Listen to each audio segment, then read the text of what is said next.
এর পেছনে মূল কারণ ছিল ইসলাম রক্ষার আন্দোলন, দেশের স্বাধীনতা সার্বভৌমত্ব রক্ষার আন্দোলন।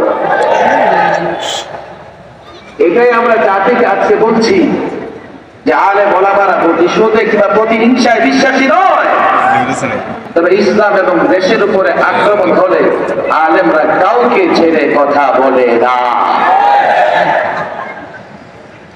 এই হায়নার দল কত অপকর্ম করেছে, আমরা তাদেরকে বারবার বোঝাবার চেষ্টা করেছি, টেলিভিশনের টক শোতে বসে বোঝাবার চেষ্টা করেছি, আলেম ওলামারা বারবার সাক্ষাৎ করে বোঝাবার চেষ্টা করেছে। কেন আলেমরা 2 থেকে 3 বছর জেলে থাকবে? আলেমদের অপরাধ কি?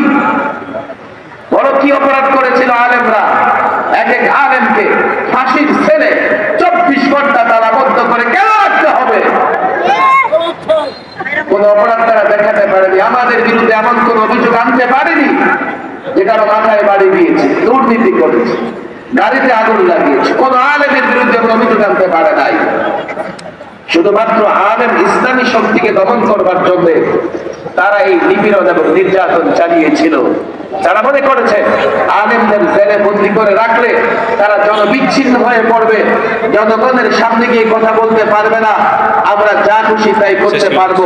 কিন্তু তারা এটা বুঝেনি আলেম জনবিচ্ছিন্ন হয়েছে বটে, কিন্তু জেলে বসে আল্লাহ থেকে আলেমকে কেউ বিচ্ছিন্ন করতে পারে না। আমি প্রায় বলি জেলখানার ইতিহাস আজকে আমি শোনাবো না। জেলে আলেমদের কাজ কি ছিল? আলেমরা কি করেছে? জেলে 24 ঘন্টা কামরায় বন্দী করে রেখেছো এক একটা ছেলে, আর শেষ রাতে আলেমদের এক এক কামরা থেকে কান্নার আওয়াজ বেজে আসবে। কেউ দাঁড়িয়ে তেলাওয়াত করতেছে আর কান্না করতেছে, কেউ রুকুতে কান্না করতেছে, সাজদায় পড়ে কান্না করতেছে। এক এক আলেমকে তার পরিবার থেকে, এমনকি আইনজীবী থেকেও বিচ্ছিন্ন করে দিয়েছে, সম্পূর্ণ বিচ্ছিন্ন করে দিয়েছিল আমাদের। আমাদের পরিবার পরিজনের লোকেরাও জানতো না কোথায় আছি, দেশে না বিদেশে। একদিন রাত 1টা বাজে জেল কর্তৃপক্ষ দৌড়ে গেল আমাদের রুমে, গিয়ে বলে সাগর সাহেব কোথায়? এই তো আছে এখানে। বাহিরে এই কথা ছড়িয়ে গেছে, ওনারা নাকি আমরা দেশের বাইরে পাচার করে দিয়েছি। আমার বাবা আমি জেলে থাকা অবস্থায় ইন্তেকাল করেছে, আমাদের জেলে বন্দি করেছ, কিন্তু আমাদেরও কিছু অধিকার আছে।